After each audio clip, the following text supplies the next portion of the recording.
It's coming.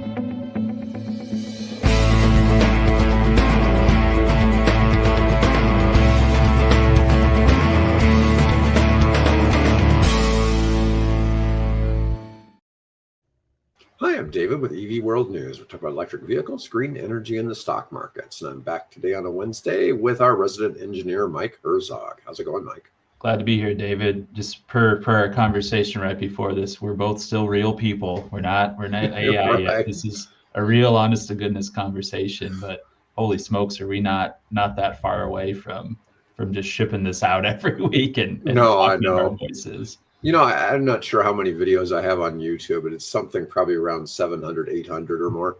And I've had people before ask if I was AI in the comments.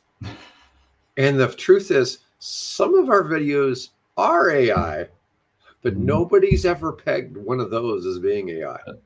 It's not many. But out of those hundreds, there's probably 5% of them, so maybe 30, 35 of them probably have AI as a big chunk of them. Yeah. Some of it, it's hard to say. I don't know if you see my LinkedIn posts about nuclear, right? Yep. Those are AI. That's insane. But it's me. And this is kind of interesting for folks because it's me for like the first 10 seconds, but I say the same thing every day. And then it's into my digitized speech where I basically go through certain news but it's basically the same format. Now it takes Yogi a while to create that. It's not like instantaneous, and it's not truly all AI generated. So it does take some time, but it's way faster than if we were both working on recording it every day. I mean, it would be probably hours of work, and it's reduced to probably like 30 minutes or less per video, which is really absolutely cool and crazy. And it's the speed at which that stuff is developing and putting out, and people are picking and choosing what works well from some of the models and some of the interfaces, and it's wild. No, it's really a useful tool. And I find that, you and I talk about it, Bill and I talk about what we're doing to help with create some of the news and find things. And it's really fascinating to see where all that goes. I'm going to start with a Reuters article because Reuters takes up so much of my computing usage. Archer Aviation strikes a Korean deal for EVTOL air taxis. So they signed a partnership with Korean Air to commercialize its electric air taxis in South Korea with a potential purchase of up to 100 aircraft. And now, it's with Korean Air. That's Now, mind you, these are generally a pilot and 4-passenger. It's more like an Uber, okay? But it is an electric vertical takeoff and landing aircraft. They don't have crazy range, whatever. And I've got a couple articles on EVTOLs today. They're becoming more and more common. We've talked about this whole thing where China says they're going to have 100,000 personal or commercial EVTOLs in operation by the end of the decade, which is really hard to fathom. I've met some private equity guys that have invested heavily into Archer and Joby because they're absolutely convinced that's where things are going. And it's going to be like the Jetsons. We're going to have flying cars. It's just, if they're going to be in China first, and then 10 years later, they're going to be in the United States. And I put a little bit more faith in that. I heard a good analysis where they said China is a very engineering based culture, and the US is a very legal, lawyer based culture. Right. Yeah, I talk about so they said if China says they're going to do it and it's feasible to do, they will steamroll over regulations, whatever it looks like, and focus on the engineering, just what they've done with EVs, so how far ahead they are. So if this is on their radar and they want to do it, I mean, it's possible.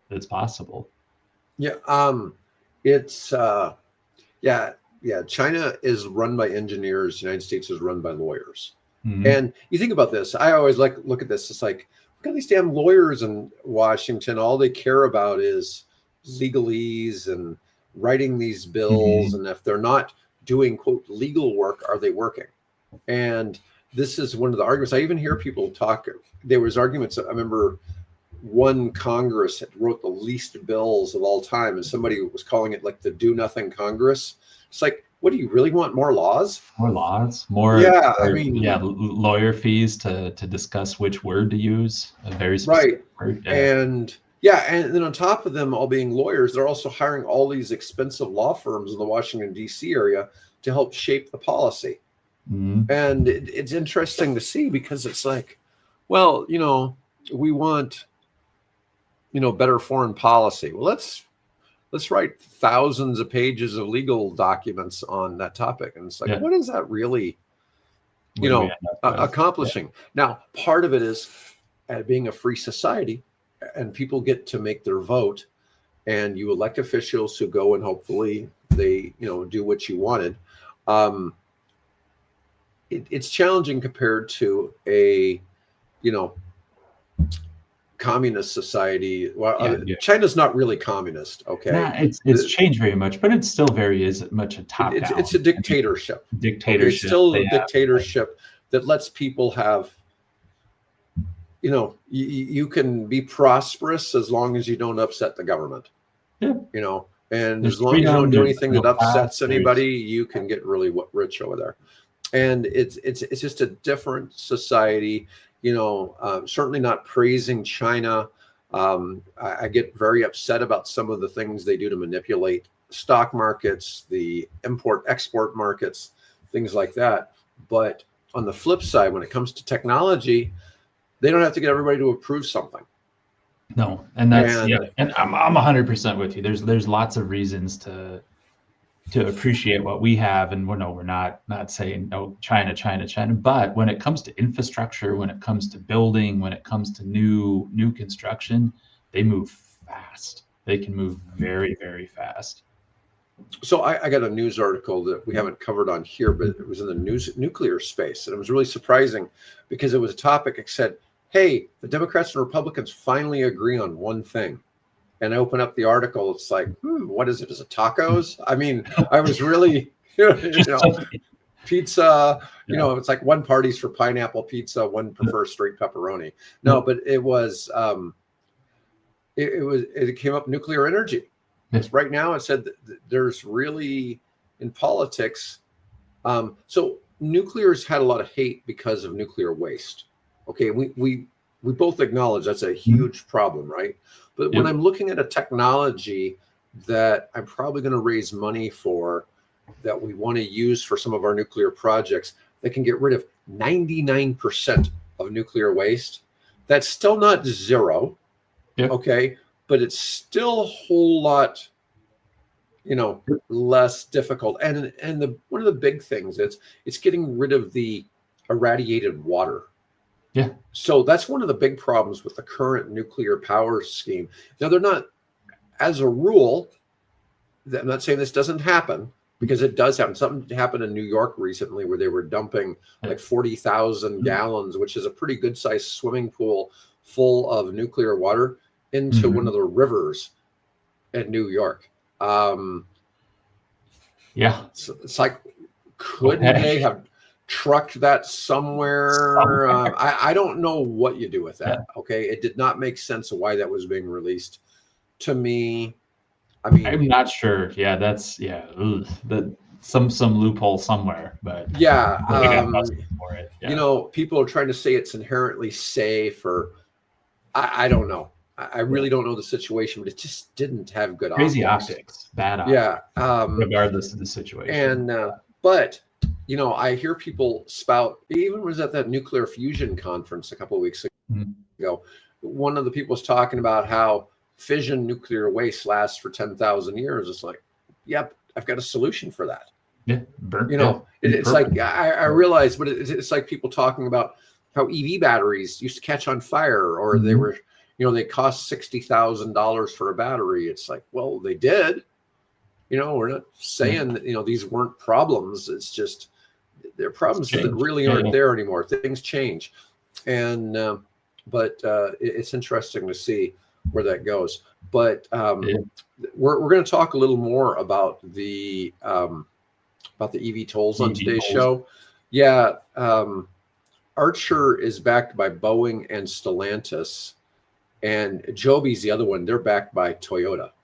Wow. And so when you're seeing the big auto manufacturers and aviation jumping into this space, there's just a that's lot going the on. Partnering with Korean Air, an actual somebody in that operating space is really interesting. And hearing Boeing and Toyota, and it's just, those are big names. So much of what we cover in here are, I don't want to call them like mom and pop shops, but they're small. They're trying to get into the market. They're introducing new things. Hey, we've got something unique and kind of innovative to push out. But when the big dogs are out there saying like, this is, we see the future in this space. Yeah, the flying car is kind of like, wow, that's kind of amazing. So I got a funny one for you today. This one comes from Australia. So at a water park called Jamboree that I think is like shut down for the season right now, BYD is storing 2,000 unsold cars. And people are up in arms about this, that it's causing some kind of potential problem. They're thinking, oh, the Australian government should crush these cars. And it's like, Wow. this is somebody's private business. They've got these cars, and they're saying that it's not zoned for car storage. It's like, it's a parking lot. It's a parking lot, right? Yeah. I'm guessing it's a giant water park because it's a big parking lot. Yeah. I'm going to show an aerial view here. This is kind of funny. Well, I guess I don't understand why people would be mad at that, unless they're driving them in and out and it's traffic. But if it's just storage, who cares? So here is in January of last year when the park was open, because it's summertime in January there, and you see all the cars there, and then over here is current, and you see when it's closed, and you look at all these cars. I mean, these are all BYDs that are parked there that haven't been sold. And people are upset about it. I'm just like, what are you upset about? It's a parking lot. I mean, it'd be different if they were full of, if it was all homeless people or something sleeping in them or something like that.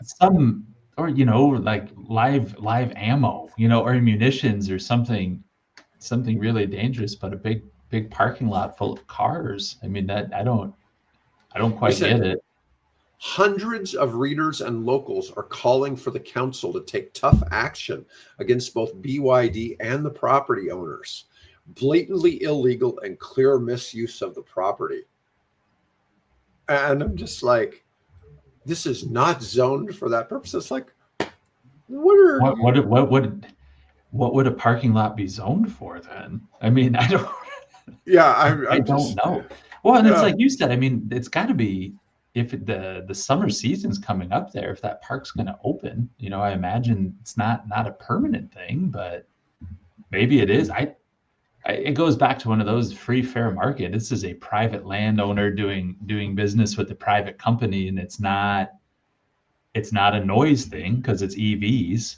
They're not going to be loud. I mean, it's not a fire hazard or explosion hazard. I mean, the only thing I could think is increased traffic, but it's a water.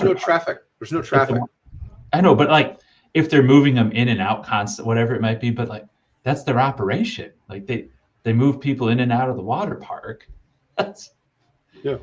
Several commenters suggested the unregistered vehicle should be impounded, sold, or crushed if not removed. And it's just like, so this is a big difference between like the United States and other countries. We over here, we assume that we own property. We have rights to that property. Right. Now I can understand if they were like changing oil on gas powered cars and dumping oil on the property, or something like that. But these are electric cars. There's not something that's bizarre coming out of there's them. That's where I'm going through the Rolodex in my head of like, what would be an environmental consideration, a safety whatever. And it's EVs. I don't know. I mean, I'm not 100% sure what they're doing. Now, if they were, stripping them for, rare earth minerals or something in the parking lot, sure. That sounds like an issue, but they're just parked. What they should do is they should turn on the autonomous features and have them all take a trip through town every day Just every vehicle, all 2,000 cars, just steadily pulling out, and just so they're not they're no longer just parked there. They're just not parked. They're active. They're part of the community. It's testing. Maybe even twice a day. Maybe even twice a day. Just jam up the whole town with it's like taking your dog for a walk. We just need we need to air them out a little bit. Let them stretch their legs. Yeah, I mean, it is the strangest. Yeah, that's wild. I mean, of all the things to complain about, I mean, I'm just sitting here trying to think. It's like, who started this, and what does anybody care? Why does anybody care? I don't. They're already there. I mean, why does this hurt anybody? Yeah, it's not. And I showed you the aerial view. I mean, maybe it's some hurting your drone footage. I don't know. Maybe you wanted to see some bare asphalt. They're at the Jamboree water park. Anyways, it's probably caused those some good publicity for Jamboree. And, maybe when the summer comes, maybe the BYDs will be gone and the customers will be back, right? Yeah. There you go. Yeah. So anyways, one of our EV World curated articles is about a lab where GM is cooking up new EV batteries to beat China. GM is developing new lithium metal batteries, LMR, at its EV battery lab to boost range and cut costs. The goal is to surpass current lithium-ion tech by using solid-state designs that offer higher energy density and faster charging. GM aims to integrate LMR into future Ultium-based batteries, including affordable EVs like the next-gen Bolt. The lab accelerates testing and innovation to meet 2027 production targets. LMR, lithium metal batteries. I mean, it's always lithium with something. It's always lithium. Ion, lithium, ferrite. Yeah.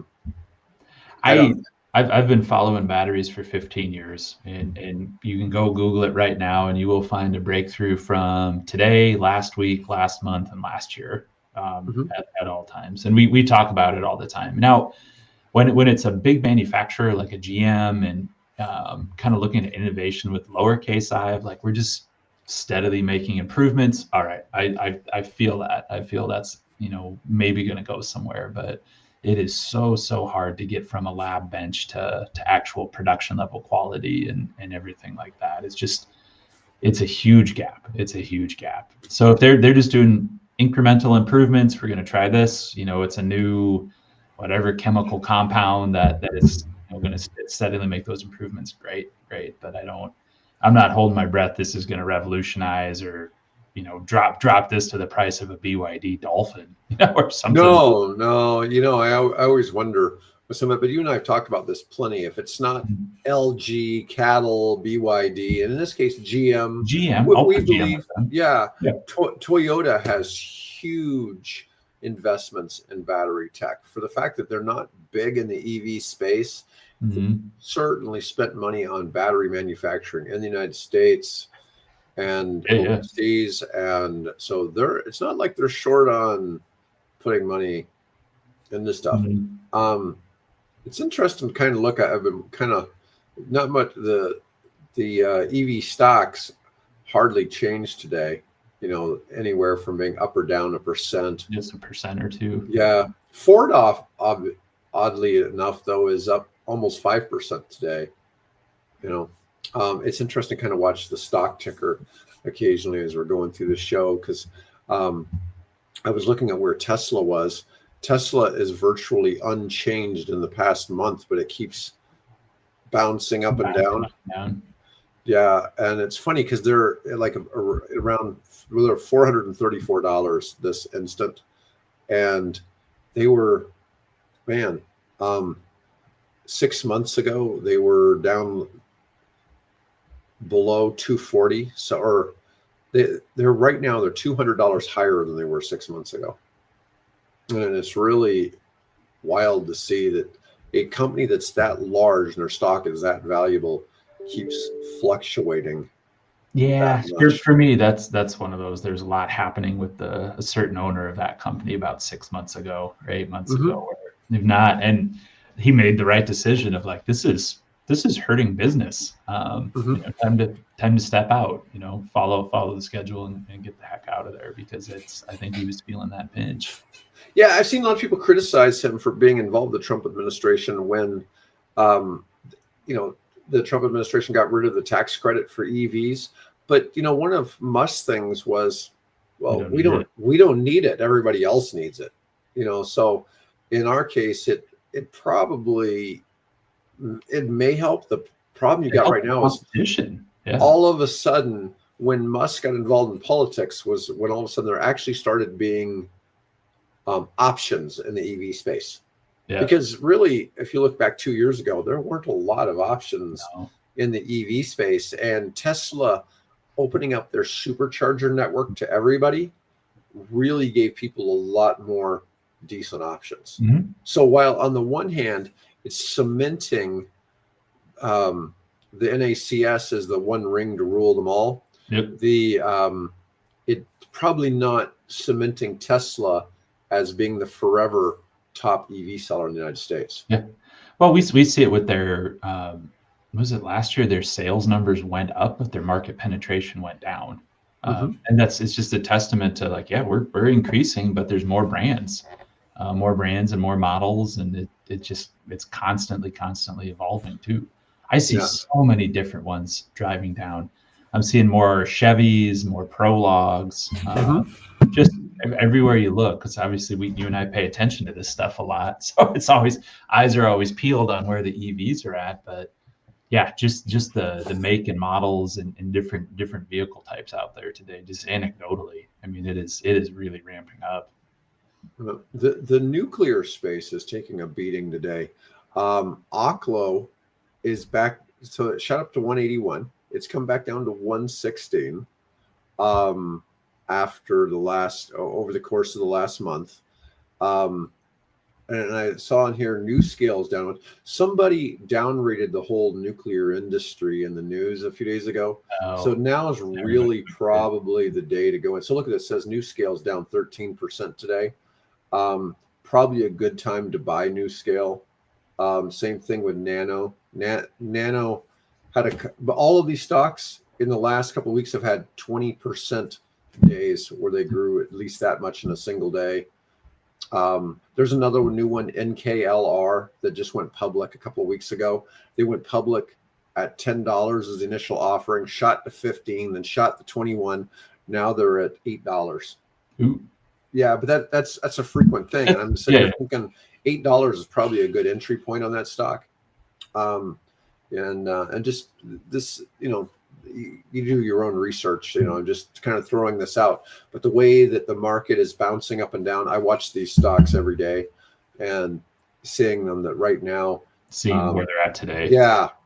Right now is probably a day to buy Oklo, probably a good day to get into several of these. I'd probably, there is a nuclear ETF, but it's funny how it's split up between fuels. It's split up between reactors designs, fuels, and something else, or just general energy. Yeah. Like Bloom Energy has been doing really well this year, and they're also going to be in the nuclear space, but they do all kinds of other energy. Yeah. But anyways, let's see. All right. So one of Bill's highlighted articles today was why the Cybertruck became a $10 billion failure. And this is kind of interesting because the Cybertruck was supposed to come out and be like a $40,000, $50,000 truck. Wasn't that how it was first marketed, I'm thinking? Yeah. It was going to be inexpensive. Yeah. And, it released at like $120,000 in the Foundation edition. And then, they progressively keep getting a little cheaper, but I'm not sure if you can get one under 80 grand yet. I was the number I have in my head is 80 grand. That's it's about 80 grand. And that's still a far cry from 40. So I haven't been following it close. I mean, when it first came out, there's a big backlog, and hey, we want to get these, and people were waiting for it. Is it just our sales just tanking? I kind of went through. Yeah, it's just not getting the sales. There's no sales. I mean, lot of lot of issues with that. Well, part of it, what we just talked about, one, when it should have been kind of hitting its prime is during election cycle and support and everything like that. So there was general backlash against Tesla. Two, for whatever, I mean, I know a lot of the reasons, but that vehicle in particular just got trashed, on the internet and in different spaces. And three, my personal opinion, I don't think it's a very good looking vehicle. It's interesting and it was novel and unique, but then when you're comparing it against a Rivian, or truck or an F-150 Lightning, it's like, oh, I want that Venn diagram of I'm a big truck guy and I want an electric vehicle. Like, feels like the F-150 Lightning's really filling in that space for price point, especially. Well, if you need a truck, and I'm not a Chevy fan, so don't think I'm a real Chevy fan. I've always been a Ford fanboy. Okay. But the Silverado checks a lot of boxes. If you're a general contractor, you can't go wrong buying a Chevy EV truck. Okay. You got that 200 kilowatt hour battery. You can tow with that thing and not worry about running out of range. Your biggest problem you're going to have is probably getting it charged fast enough if you really had to tow 1,000 miles or something stupid like that. That's probably not the thing to do. But if you're towing a construction trailer in town constantly, you're never going to be left high and dry with that Chevy or stressed out over it. You could go a couple hundred miles easy with that trailer and not have to worry about charging and take it back home, hook up your level 2 charger to the thing. It's gonna take a while to charge on a level 2, because what are you putting, but maybe 40 miles every hour into the range? No, not even that, because that's that huge battery. You're probably only putting maybe 20 miles of range every hour, and it's not super fuel efficient, energy efficient in comparison, but it's still way more efficient than diesel or gas or whatever. So I've not even been in one of the Chevy EVs yet. I probably need to go test drive some, but I'm just saying, I think that you wouldn't be disappointed. I like the fact that they address towing. Yeah. Okay. And that's the thing. The Ford only has what I like about them is you can't really tell that they're an EV. No. But they only have an 80-mile range towing a trailer. And that might really give you some range anxiety when you're towing anxiety, if that's your business and that's your job. Yeah. It's one of them, I need this, and can't be left high and dry in the middle of the day. But and that's where I think it was just from a timing perspective and looking at it where these, the big manufacturers, big three, are coming out with their own vehicles, true like work trucks that are electric. It just, Cybertruck, it just didn't have a home, it feels like, except for the people that were all gung-ho about it to start with. It just kind of like, who's going to buy one today? What's interesting is about the cheapest you can find a used Cybertruck is about 69,000.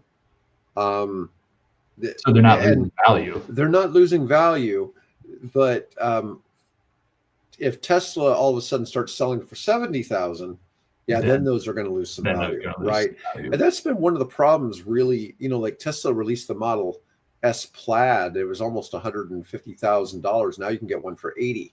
Well, so that really, the used Model S Plaids, they're occasionally available for like $50,000 now. Okay. And I'm not saying that's easy to find, but they do exist. And, but I was looking, you can lease a Cybertruck. This is with about 5,000 down. It's $700 a month for 3 years. Okay. So if you just added that 5,000, about 150 a month, you'd be looking at about, $850 a month is what effectively works out to 10,000 miles a year. It's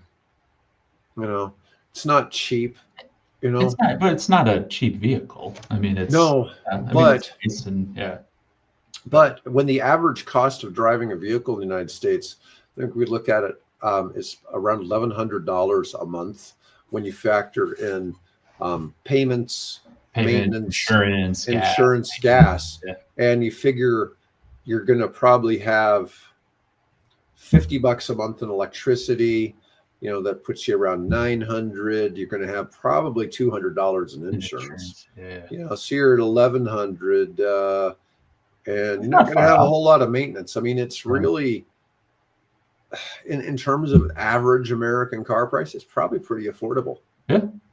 I mean, just eyeballing it on the napkin. I mean, that's reasonable. I mean, it's right in that space. Yeah. But anyways, I'm just saying it's not. I've seen that a lot in the past week, and maybe I got another interesting stream, but it's just the plummeting value of EV resale, and it keeps going down. And it's you look at it and you just go real quick, like, well, it's because new vehicles are cheap. I mean, the price of new just keeps going down so much. Why can't I? It's like building in the suburbs. I can go buy a brand new house, for a couple thousand more than buying one that's 10 or 15 years old. I mean, it's interesting.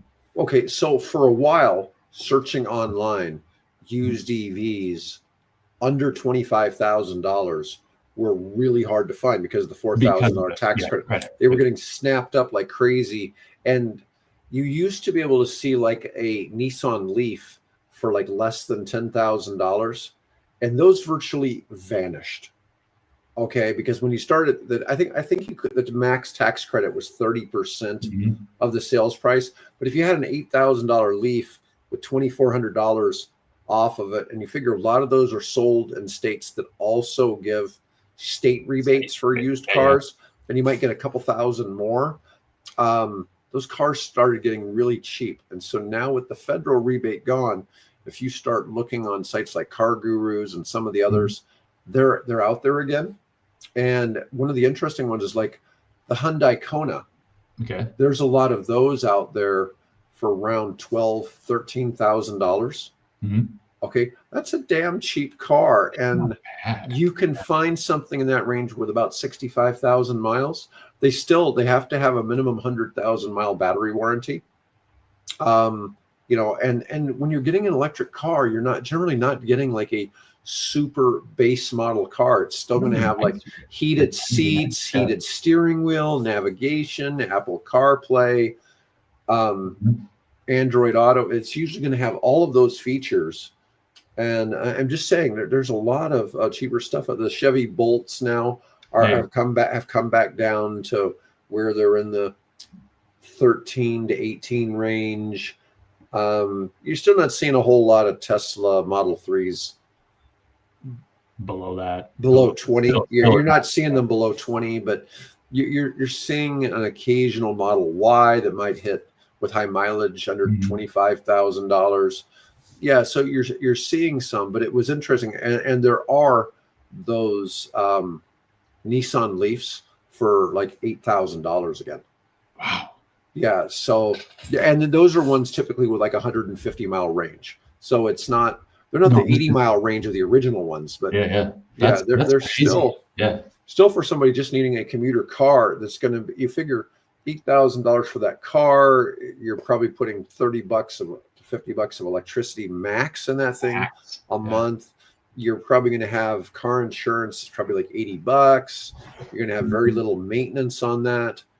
Well, that's at that high or low value of start. Like, holy cow, you're making bank just not filling that thing up with gas. I mean, that's really, really easy to overcome some of those initial price point differences. I mean, that's cheap. I might go start looking for some of those. I mean, I've got a couple years till the kid gets older, but going back and forth to school and driving around town, like, seems pretty there's easy. Starting to be some good deals. Now, those aren't in Omaha. Okay, they have to. But I was looking at them with prices shipped into Omaha. That might be $1,000 to have them sent in. And I've gone and looked. Hertz used to sell a lot of used EVs. They don't have any really anymore. They might have a handful, but they barely have. And those really got sold through during the $4,000 tax credit. So the sites are a little different. There was so many sites that had the $4,000 eligible vehicles. But even then, a lot of times you'd be looking, and if a vehicle had previously gotten the $4,000 credit and somebody traded it back in, or it got repoed or whatever, it wasn't eligible again. It wasn't eligible again. Yeah. So that was a frustration looking at vehicles, because some of them were eligible and some of them weren't. And that was kind of a strange deal. But going to go back to, we were talking about the EVTOLs, and I mentioned who was partnering. So I was mentioning that Archer is partnered with Stellantis. They're also Boeing's an investor in them. They have an FAA type of certification that's supposed to come up by the end of the year, with plans to have some U.S. cities operating by 2020, by next year. By next year. Yeah. Now, Joby is the Toyota one. They have 80% FAA certification complete, dual state production underway, which I don't know exactly what that means. FAA certification is expected by middle of next year, and planned U.S. and Dubai commercial service next year. And that's crazy. Yeah, that's even here. That's on the doorstep of just about there. Another company called Supernal is a Hyundai Korean brand. Program paused after leadership exits and they're restructuring. They're hoping to have certification sometime around 28, but their launch plans have definitely been delayed due to some leadership exits. And then Eve Air Mobility is Porsche. Ooh. Okay. Aircraft design finalized, manufacturing strategy in place, dual certification in Brazil, and with the US FAA targeted for next year. Initial flights planned in Sao Paulo and select US cities. So they're apparently trying to work that down there. That's not talking about the Chinese companies. Mm-hmm. So now Xpeng has this thing called the land aircraft carrier. That combo looks like an RV. We saw that last week or something. Yeah. And manned flights completed in Dubai. UAE flight permit is granted. China production certificate pending. Middle East deliveries to start next year. China mass production is planned. Geely, which we know owns, Volvo cars and some other brands, has acquired the brand Volocopter, which was a German brand that went bankrupt. They've already have 150 aircraft ordered. They're going to manufacture in China, in Chengdu. Their certification over there was delayed to late last year. They have a Chinese joint venture awaiting CAAC approval, which I assume is the Chinese equivalent of the FAA. Mm-hmm. But they've got a launch planned in China here shortly. I mean, it's like any day kind of thing. BYD is doing something, but all we know is they have internal development going. There's been no certifications filed. Nothing's really known, but people know that they're monkeying around with this. They're getting into the space. Yeah. But obviously Archer is leading the way. Kind of in the lead right now. Bill and I were talking about, they just bought a whole bunch of patents.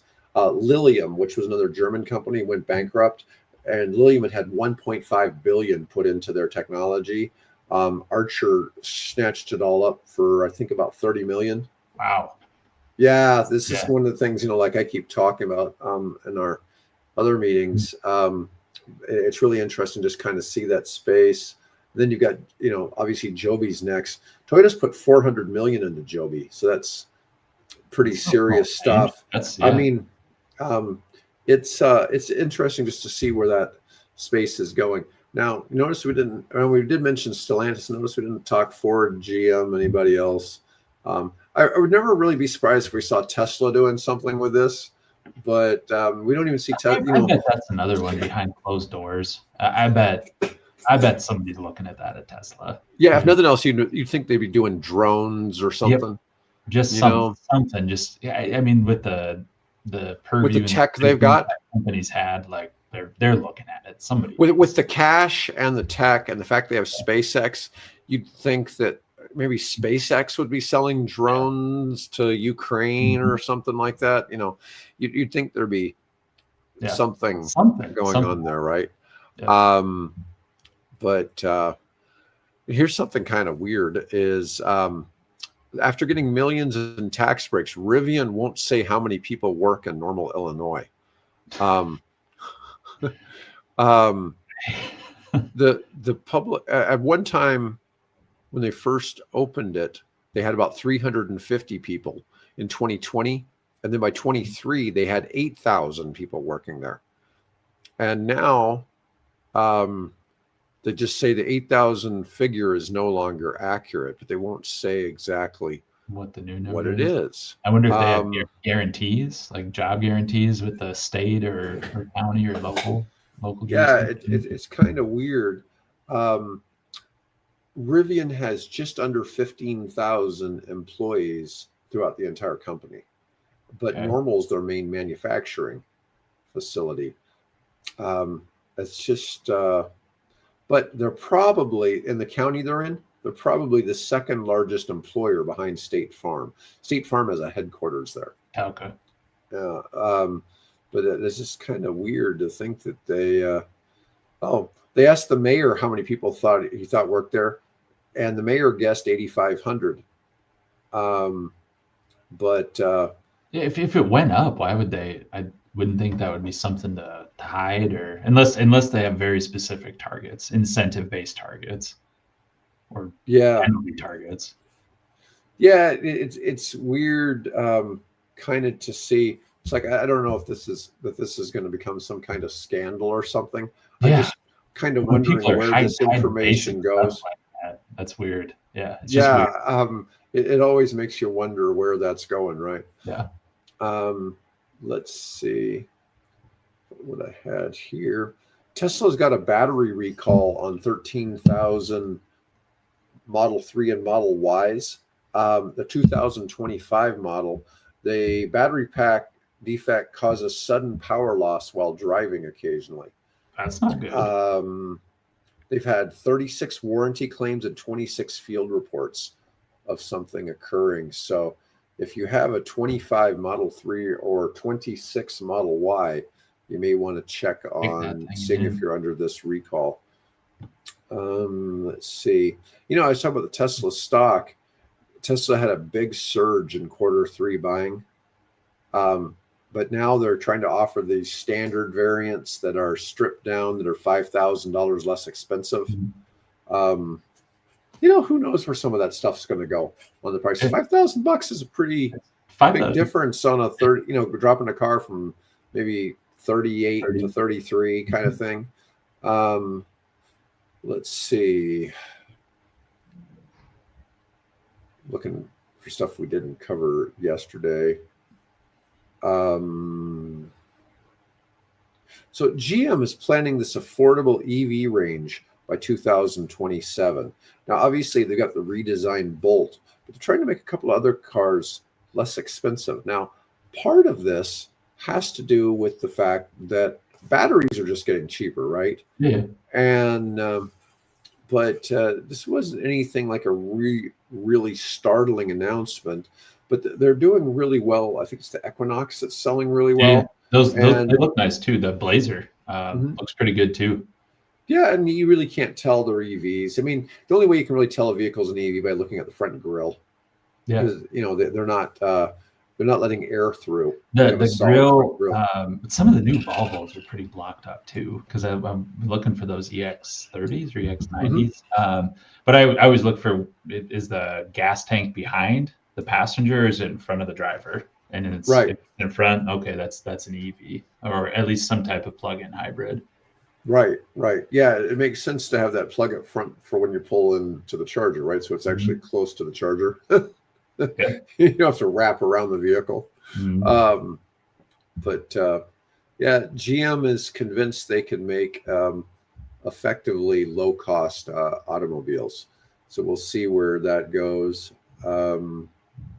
Let's see. Got that. Another aircraft manufacturer called Otis, ODYS Aviation. They're out of Long Beach, California. They just raised 26 million in a Series A round, and their vehicles look kind of drone-ish. Let me just share this here, and I'm not 100% certain that this. I think these are actually mock-up images. They don't look real to me. That doesn't look real. No. Yeah, but that's how they're supposed to be designed, though. I mean, the one on the left obviously is a drone. Mm-hmm. The one on the right is the same, almost the same vehicle, just scaled up Just with bigger. more propellers. Yeah, and but I'm sure that's Yeah. the idea. They're getting more reasonable aviation, but they're building a hybrid electric vertical takeoff and landing aircraft. Let's see if I could find anything really significant with this. But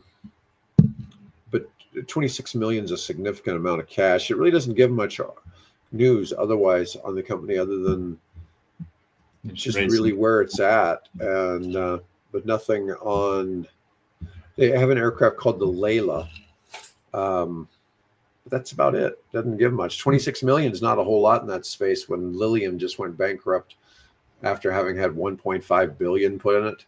And I know they had an investor not put their money in that had made a commitment, and it was supposed to be like a $200 million tranche, and they just basically bled out. Yeah. And that's a real frustrating thing to go through. Anyways, that's all we got for today. And I'll be back with Bill on Friday this week.